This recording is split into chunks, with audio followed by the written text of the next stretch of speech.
Had to give the contacts a break.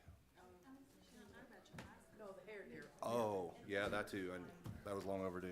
Yeah.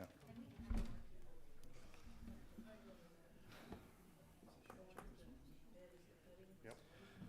Every time. Good evening. I would like to call our Tuesday, May 28th meeting to order. If you guys will please join us for a prayer and the pledge. Will you pray with me?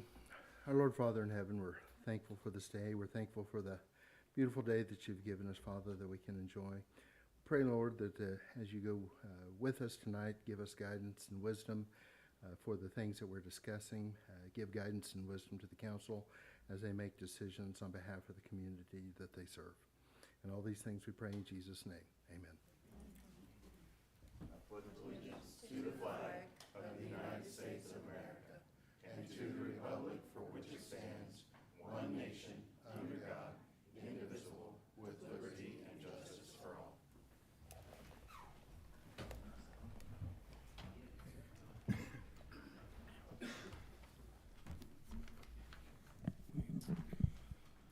Thank you. Roll call, please. Mayor Lewis. Here. Chairman Pro Tem Kennedy. Here. Councilwoman Oplinger. Here. Councilwoman Pettit. Here. Councilman Blades. Here. You have a quorum. Thank you. Having no one signed up for public comment, we will move into council forum. Mr. Pro Tem. All right.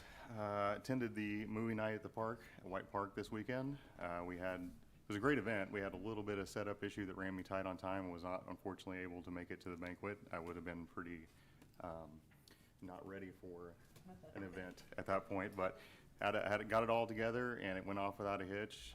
Everybody that was there seemed to enjoy it and had a great time. Can't wait to see. They learned some things, of course, but can't wait to see how the next one goes in September. Outside of that, just a couple updates from the park board for this weekend. So Saturday, June 1st, there's a sand volleyball co-ed tournament starting at 6 p.m. over at Crosby Park. And the following day, on Sunday, is the community pool day where they can swim for free from 6 to 10 p.m. Awesome. That's all I have.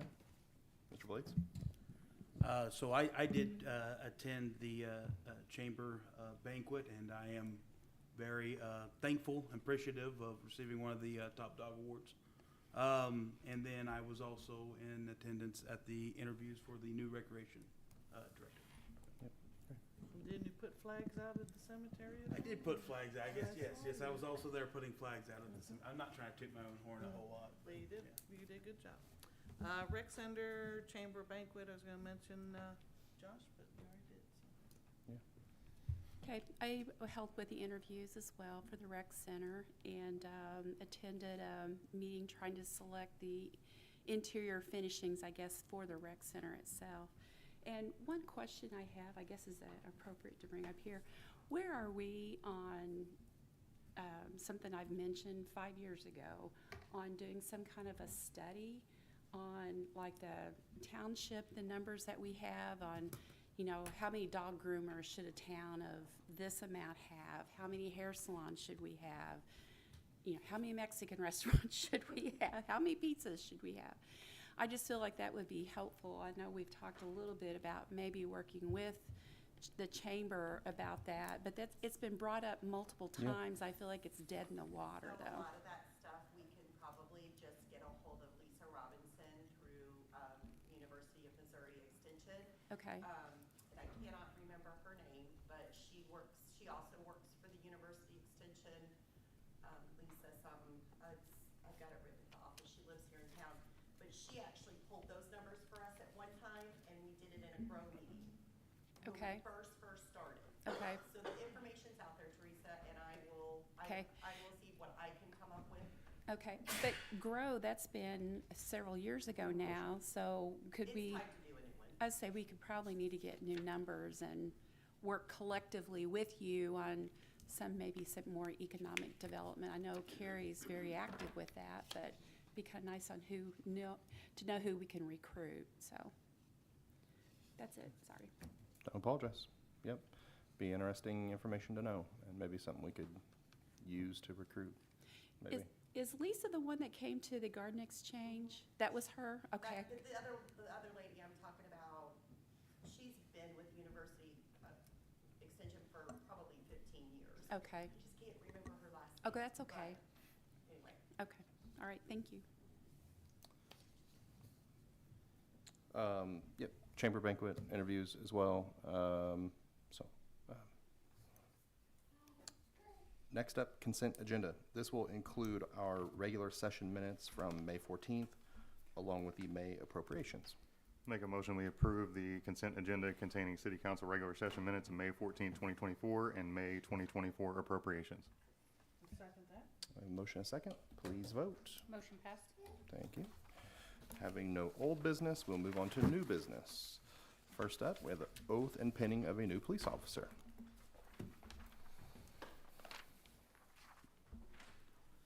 Raise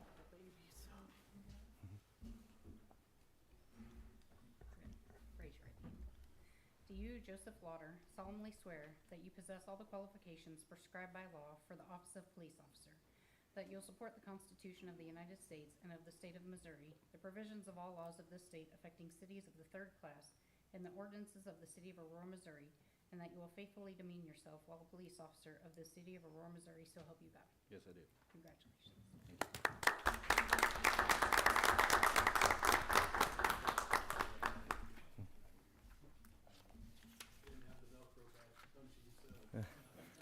Thank you, sir. Glad to have you.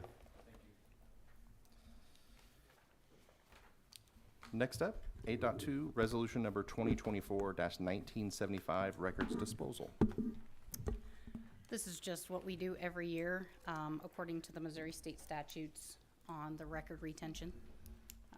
So, Okay. you have any questions regarding those? I do not. Nope. I'll make a motion that we approve resolution number 2024-1975. Second. Motion and a second. Please vote. Motion passed. Thank you.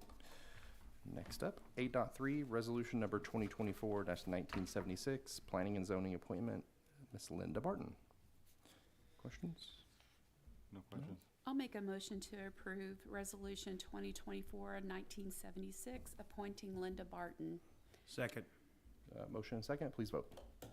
Motion passed.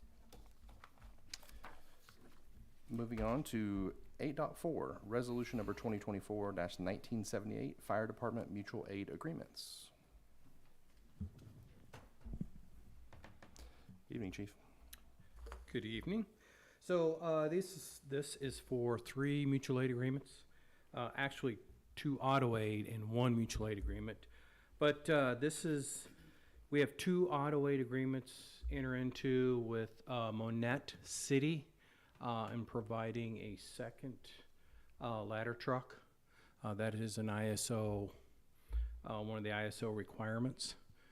And then to also auto aid with Aurora Rural, since they're right here in town. Once again, that's a no-brainer. But that is also help us with our ISO rating. And then the other mutual aid agreement is with Mount Vernon. And we work back and forth with that fire department also, so. Are there any departments locally that we have no agreements with, just out of curiosity? We have, that we do not? Correct. Yes. Yes. So I've got 3 more on the docket. As soon as I get those back in, I'll bring them in front of city council. Gotcha. And I assume that these are all, they do it, we do it, correct? That's Yes. the agreement. It's not a one-way thing, right? Well, it can be, like Monette City, they're gonna go, when we pass ours tonight, they're gonna rewrite their mutual aid agreement, include us for automatic aid, for us to go to their city, Gotcha. so. Okay, awesome. Yep. Any other? The only question I had was Monette was the only one that has a current signature and maybe chief. I know rural is not that, so there's no date on it, and that's not the chief, I don't believe anymore, maybe it is. I do have the original for Aurora Rural, Okay, and I thought I scanned and sent that. yeah, the one for rural is, Orville Maples with no date, and then And- Mount yep. Vernon is no date as well. I don't know. Right. I can't That's read. because we're gonna date it when you sign it. I got you, okay. Yep. All right. No other questions? Okay. I'll make a motion that we accept resolution 2024-1978, the fire department mutual aid agreement. Second. We have a motion and a second. Please vote. Motion passed. Thank you. 8.5, first reading of ordinance 2024-3325, enacting section 125.135, administrative search warrants. And ordinance of the City of Aurora, Missouri, enacting section 125.135, issuance and execution of administrative search warrants of the City of Aurora City Code relating to issuance of warrants by the municipal court and enforcement of public health and safety ordinances. So these are similar to what you would see as a criminal type search warrant, except that they're not for that purpose. The jurisdiction for administrative warrants lies with your municipal court. And so it covers things like tall grass or code abatement situations where either the person has refused access to the property or we're unable to determine if they consent to access to the property. And then the designated code officer or an employee of the city fills out a statement, and it can be accompanied by an affidavit to the court to determine if there's probable cause to believe that code needs to be abated, and then they sign that, and it gives access specifically for whatever that purpose is for the abatement. We take pictures, they log what is removed from the property, all of those things to make sure that the city gets covered, but it just makes it official. It is authorized by state statute. It's just nice to have it in your code so that if it's referenced, people can find it nicely within your code versus figuring out what state statute it falls underneath. Fair enough. Any questions, council? I will make a motion that we approve first reading of ordinance 2024-3325. Second. Motion and a second. Please vote. Motion passed. Thank you. Next up, 8.6, second reading of ordinance 2024-3325, enacting section 125.135, administrative search warrants, and ordinance of the City of Aurora, Missouri, enacting section 125.135, issuance and execution of administrative search warrants of the City of Aurora Code relating to issuance of warrants by the municipal court and enforcement of public health and safety ordinances. Any objection to having two readings tonight, council? No objection. I'll make a motion that we approve second reading of ordinance 2024-3325. Second. Motion and second, please vote. Motion passed. Thank you. 8.7, special event application, 4th of July parade. Good evening, council. Good evening. This first special event application is repetitive of years past. So the Aurora Branch Library, since the pandemic, as you can see on the application, has done this parade for the kids that attend the events at their library and are in certain groups there. So in the past, this parade has been around the city square. This isn't something that we typically close the streets for. We just have police and fire present, and police typically lead the parade. So that's what they're requesting for this year as well. She was looking at a later or a different date, but then they had some conversation with kind of grouping us in with the same day that is the hydrant party. So those kids will get to do their parade that morning and then some of those other events that afternoon and just make a really fun day on July 2nd. So that's why her date is now July 2nd. And typically they gather on the City Hall lawn. I just kind of want to add a little bit to that. After they do their parade, they gather on the City Hall lawn. City Hall staff has some treats out there for them. We go out and give them some things. And then she, of course, has prizes and watermelon and things like that. So really fun event for the kids. No concerns from staff, and both police and fire plan to be present. Awesome. Fantastic event. Make a motion that we accept the special event application for 4th of July parade. Second. Motion and second, please vote. Motion passed. Thank you. 8.8, special event application, hydrant party. Council, this one will look a little bit familiar. Your last council meeting, we had an application from the park board, and that was for the hydrant party that they plan to have around the square on July 2nd. After that, I attended the Aurora Downtown Project meeting, as I have been as the city's representative in that, and they were discussing that they were gonna have some additional items, and that wasn't on that application. So I asked that they make application just so that the council is fully aware of all the things that'll take place during that event. So with that being the case, this will be in conjunction with the park board's hydrant party, but the additional items that are reflected on this application will be that the Aurora Downtown Project plans to provide live music, a food truck, bingo, and then OCAC, if you recall, in the last couple months had tricycle races out at Baldwin Park as an event. Their board also voted to provide those tricycles to have tricycle races on our east parking lot here at City Hall. So these are just additional items that would be in conjunction with that park board event. I don't believe I have a representative from ADP here tonight, but I do have a park board member, if you have any questions about that. But I did speak with Nikki, and she indicated that the park board is aware of the things they're doing in conjunction. No concerns from them as far as I'm aware, and no concerns from staff on that, so. Where's the live music gonna be? Sorry, just didn't mean to Tony, sorry. I believe they plan to utilize our empty lot here on the northeast corner of the square. Gotcha. Are they going to be charging for bingo? I did not ask that question. Okay, that may be a good question because it is going to be Yep, on a city property. so- right, yep, and I can address that with them Okay. and make sure that they're not, if you want that to be a contingency of the approval this evening. I think so. We need to be consistent, I believe. Yep. Okay, any other questions? No? I will make a motion, we approve 8.8 special event application hydrant party. Second? All right, motion and a second, please vote. Motion passed. 8.9 special event application Engage Church Barbecue. Council, this one comes by formal application from Tori Frigil with Engaged Church.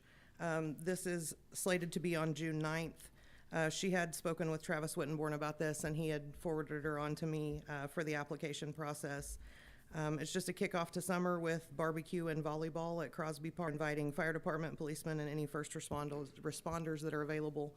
This will be contained within the park, no street closures or requests for special assistance, no concerns from your management staff, and recommendations approval. Great. I'd like to make a motion, we approve 8.9 special event application Engage Church Barbecue. Second. Motion and a second, please vote. Motion passed. Thank you.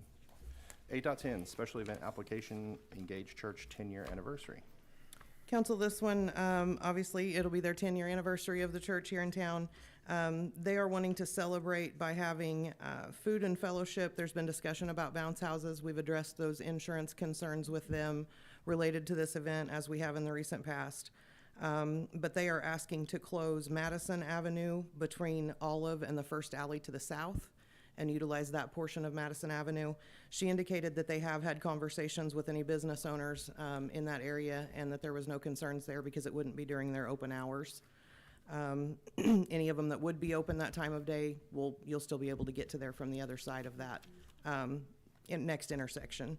So this one's slated to be August 4th, times from 9 to 3, no concerns from management staff. And so just to clarify, that's that small section between the railroad tracks basically and Olive. No. No, it's actually gonna be No. south of Olive, so it would be the Yeah. section there. Like where the old bootleggers Yeah. is going south Yeah, till the alley Okay, yeah. yeah, okay, to the Magic House. okay. Yeah, I'll make a motion that we approve 8.10 special event application Engage Church 10-year anniversary. Second. Motion and a second, please vote. Motion passed. Thank you, council. Next up, staff reports. John? Council, we had a pretty good discussion about homelessness this morning, and Chief Coney had some thoughts on that, and I thought it'd be good to have you hear directly from him on a few things.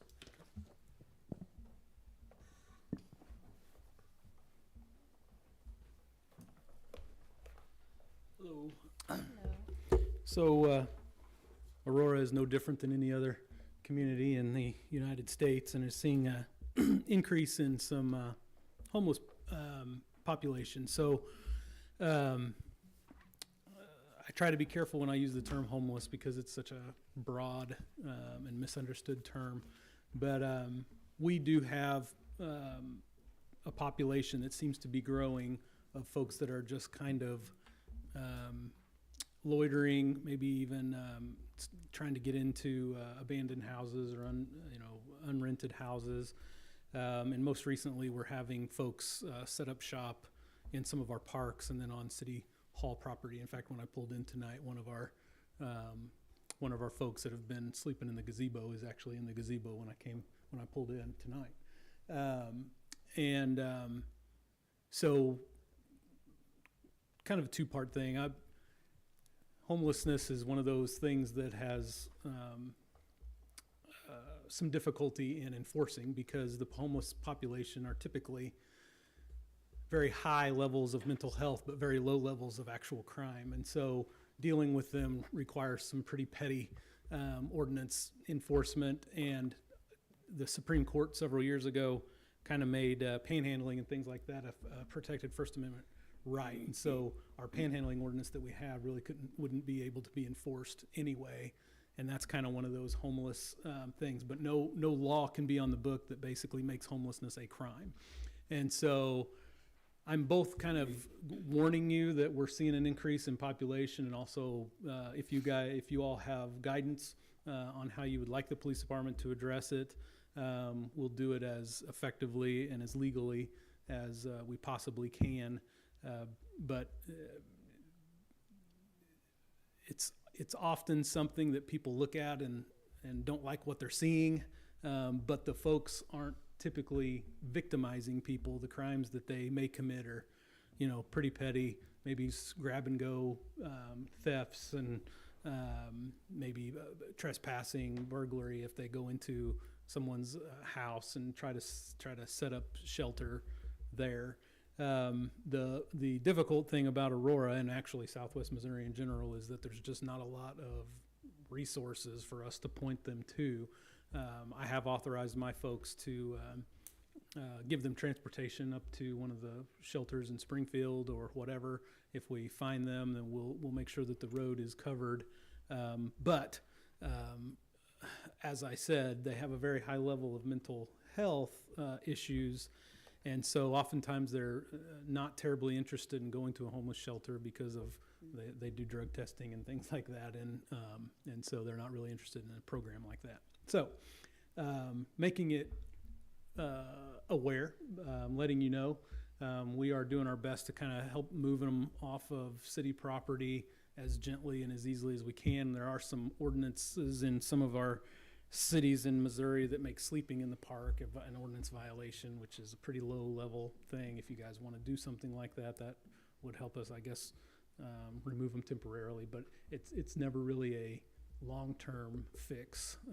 So we can go about it different ways. It's tough for law enforcement because you have to take it very, very carefully with the laws. And so you can either go completely a hands-off approach, and then you have Springfield, it's been on Chestnut Expressway lately. It's basically a homeless row now, close to the city government areas up there off of Boonville. Or you can be more aggressive about it. Back 25 years ago, back in Joplin, Webb City, we'd be a lot more aggressive about it, but they've really cracked down on our ability to do things about it. And to be honest, I can understand that because a lot of these folks are not, they're not violent people typically. Maybe to one another sometimes, but not really outwardly. And so it's, you want to give them help, but they don't want help. They just want to be right where they're at that moment in time in the tent on somebody else's property. And it's a very difficult conversation to have. So anyway, that's a long way around saying I'm just making you aware of it. And I will try to enforce it as you all would like for us to do. I'm going to have the same conversation with the Marionville City Council. Hey, this is what's happening. We're going to take it one call at a time. We can be more aggressive about it and attack it, or we can kind of let it marinate and go at it if it becomes too much of a problem. So it's something that we're going to be getting calls about. And as the world continues to go in the direction it's going, I suspect that we'll have more and more. Yeah. So. Is there an increased presence like around schools? I mean, to me, that would be the most concerning part of having more homelessness around schools. I didn't know if there was any. As weird, and I don't really understand why. Maybe I do to some degree. No, they really congregate in either one of two places. Very, very wooded areas where they can kind of get together and have a little camp, or they're very near government installations, so parks, city halls and things like that, because I really think that they see that as a safe location, because they often become victims themselves, and especially the females in that population are sometimes easily trafficked, easily used for financial gain through forced prostitution and things like that. And so I think it's a safety thing to be near a police department. Like we have to run somebody out of our storm shelter pretty frequently. We just had to this morning, that goes into the police station after hours when we don't have anybody necessarily watching, and they go down to the storm shelter and kind of set up shop, and we have to, this is for storm shelter, this is not a homeless shelter and all that, but they see the police department as a safe place to go. And so you kind of have to feel for them at the same time, that you have to kind of keep them moving and not, trash the place, but at the same time, they're there because they feel safe. They're there because they don't have drugs on them. They're not there committing crimes. They don't have warrants. They just don't have anywhere to go. And so they're looking for someplace that they can sleep without having to keep one eye open, And so tragic and sad at the same time, but we have to. Can you give us might be tough, an arbitrary increase? Is it increased 20% a year, 50% a year? What? Ballpark? I'm gonna go out on a limb here and say that it increases as weather improves. They oftentimes will go to a shelter or something like that and suck it up during the wintertime so that they can be warm, and then the summertime they start moving back out. So I would say there's a percentage increase around spring and summer, and then probably a decrease around fall and winter, just as the weather starts becoming a little harder to deal with. But to put a number on it, that there's so many different categories. There's the tent folks that have nowhere to go, and then there's couch surfers that are also homeless. And so putting a number on it isn't, I base it more off of our number of calls and complaints about it. And so that has increased, I would say, substantially just in the last few months. And we've seen it with folks that are bedding down here at City Hall, and then over at the police station, we get somebody walking in all the time. Hey, can I heard about your gift card program. Can I get a night at the Aurora Inn? And they're just looking for one night, and that's as far into the future as they really go from day to day. And so we try to help them out, but at the same time, we just can't pay hotels for 14 people every night. So, Okay. So we're, we've worked with OCAC, keeps kind of an eye on some of that homeless population, along with the service center actually does a pretty good job of knowing who's where and what's going on. And so a lot of times if we have somebody that we're trying to figure out what's going on, I can usually go to either OCAC or the service center, and they know exactly who it is and what the situation is. So they're a pretty good resource.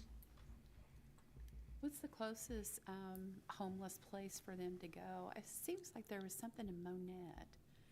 They converted the old hospital into something? Oh, yeah. So Clark Center purchased the old hospital in Right. Monette, and it is not a homeless shelter, but it is an inpatient substance abuse / mental health that they're Okay. getting it together to have a place for people. But that's going to be a situation that's be drawing insurance, drawing off of Okay. Medicaid or something like that, for services for a diagnosis of schizophrenia or whatever, which a lot of times those people do become homeless, and if they have those services, that is a good option to go to. Springfield has some programs. There are, agape houses around the state. We have, there are a few programs that we can get them to if they agree to participate. And a lot of times it's not just hey, here's a bed and a cot. Yeah. It's a program. It's sometimes a religious requirement, and sometimes hey, you're going to get up and do this. And we actually have a women's shelter now nearby, but it's a program. You get in, they get you a job, you go to work. These are things that some of these folks are not interested in. So. Any other good news? Well, we had two armed and barricaded subject situations last week. Both times, our officers established very good, safe perimeters, had communication with the person, established dialogue, was able to talk both of them out of their firearms and to eventually give up. One of them had criminal charges because he had assaulted a roommate, and the other one was having a medical condition, and we got him on an ambulance and got him some medical care, but zero injuries to police and zero injuries to the person that was armed and barricaded. And so, we don't like having those situations, but when we can deal with them patiently and professionally and give people space and time to make a better decision, it turns out well. And so twice last week it turned out okay. Great. Thank you, Chief. Probably not good news, but it's Yes. good news for me. Yeah. Continuing on, council, the Newt Street building, the only thing that they're waiting on right now is for electricity from Liberty, and they're working on the rest of the utilities to get water and sewer extended to them. One item that we will need, that they will need, is also the fiber network to be extended out to them. It's fairly close by, but there will be a cost associated with that, and we'll be bringing that to you. Mosquito spraying has begun in earnest. They're spraying three or four times a week as weather permits. Mowing, weed spraying on the right-of-ways, completing paving prep work on the planned streets, and I left that on there. Stormwater repair at Roosevelt and Church intersection. That was a few weeks back. Memorial Day went very well at the cemetery. Cemetery staff said that they had lots and lots of visitors out there over the weekend and yesterday. So flags were collected today, and cemetery staff are also working on repainting the entry signs. The pool is open, and summer schools are using it heavily for the next few weeks. Soccer leagues are done for the season, and staff are busy mowing and grounds maintenance in all the parks across the city. Construction updates, steel framing is continuing to go up. I'm happy to report that after discussions with Mr. Finzo, he has accepted our offer of employment. We plan to get him started the beginning of July, and to be our recreation center director. And so we were happy to get that done, and he said that we could go ahead with notifying and stuff because he has had that conversation with his employer. Furniture proposal, that is largely completed. I know that Carrie and Councilwoman Pettit kind of finalized some things, and so we are hoping to be bringing that to you in the next few weeks and stuff. So, Carrie or Councilwoman Pettit, anything to add on that? No. Okay. Carrie? Okay. The wastewater, this is significant news, is that back in 2019, one of the things that we started is that we did a complete assessment of the wastewater treatment plant back in 2018. In 2019, we received the report and of things that we needed to fix and rehabilitation for different aspects of the wastewater treatment plant. And we've been diligently working on that for about the last 5 years. Using the state revolving fund, the SRF program, is pretty intensive, as they want to make sure that just a lot of things, making sure that we are doing things that we need to be doing as far as maintaining finances, that we are doing, they do a lot of due diligence work, checking our finances, making sure that we have the money to pay, that we're staying up on our wastewater rates and different things like that, so that they can be assured that the money that we borrow from them at a significantly lowered rate, interest rate, is able to be repaid, and that we are being good stewards of those resources and making sure that we're doing what we're supposed to be doing by keeping appropriate rates. When they came back, we didn't need to change our rates because we had already gotten ahead of that, and just different things. So they reviewed our financial plans, they reviewed the construction plans, and that project has been approved by Department of Natural Resources to move forward with advertising the project for bids with a bid opening of June 28th. By way of reminder, this is expected to be somewhere in the $4 to $4.5 million upgrade, and that's what is expected. And we are receiving about $2 million of grant money from the Department of Natural Resources for those plant upgrades. The nice thing about that is that with the exception of some of the younger staff or council members, most of us won't be here when it's time to build a new plant. They expect these upgrades to carry us for the next 15 to 20 years. So that is pretty significant for this, knowing that a replacement sewer plant can be 12, 15, $20 million easily. So this is pretty significant that we're able to do that. So you'll be seeing more about this in the coming weeks, and also with, because we have to use our bonding staff, Eddie McCliney, for all of that to oversee guiding us through that process with the state revolving fund. Admin and financing, finance, the business licenses are beginning June 1st to June 30th deadline. Strategic planning session is scheduled for July 11th. And then the annual employee appreciation barbecue is scheduled for June 6th at the police and fire station.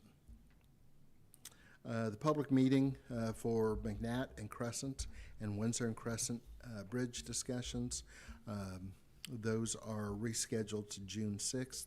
Hopefully we won't need to reschedule those third time. And Cary is being considered for the Missouri Planning Association Ozarks Chapter Board of Directors of the American Planning Association. Just wanted to let you know they have recognized the good work that she has done for our community, and they have invited her to apply for that and asked her to be considered for that position. So congratulations to her. That sounds like a great honor. How much time will that take out of your time? Do you know? Meetings can all be virtual Oh, virtual. and over lunch, Oh, okay. So how often will you have to meet? once a month. Okay. All right. Go ahead. I was just telling her, good job. Oh, sorry. The Lawrence County Extension Office planning the Lawrence County Economic Development Summit is scheduled for September 3rd.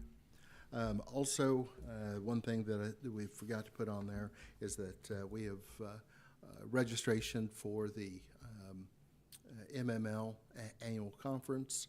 That Kami has sent that out to you. If you're interested in going, that's down in Branson this year. Please let her know right away so that we can get those scheduled as quickly as possible.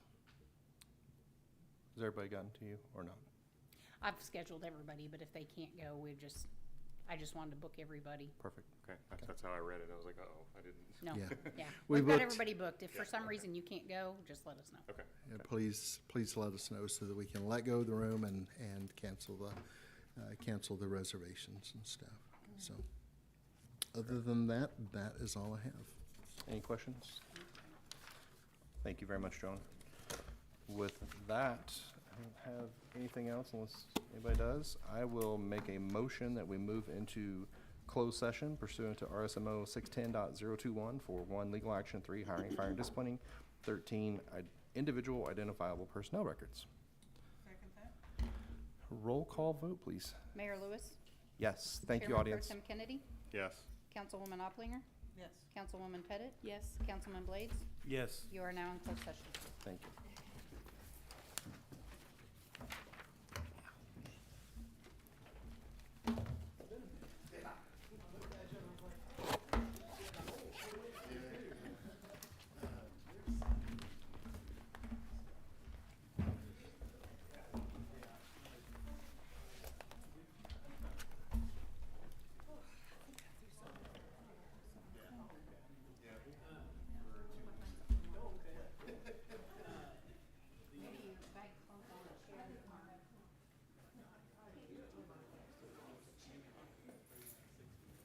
I redid the Carthage one.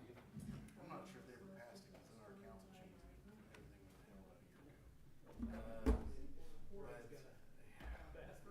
But it's, so we redid the panhandling, I think, to fit the stat, the Supreme Court cases, because if you can tie it to safety, like, so I did it so many feet from the intersection and stuff, and that seemed to work. And then I redid it, not where you couldn't sleep in a park, but where you can't camp in a park. And so camping, it was a US Supreme Court case, camping is fine, it's like having all your stuff. Oh, okay. So story share, people just taking over, they weren't setting tents up in the day, but they'd come out of the woods and have their bags and their tents and all their bedding, and then they would just take up all the spots that families wanted. Well, the problem Joplin's got is they've got so much, they just got so much, services for people. One of the things we've heard is that almost that they have too many services. That people kind of gravitate there because of it. Because they've got all those homeless shelters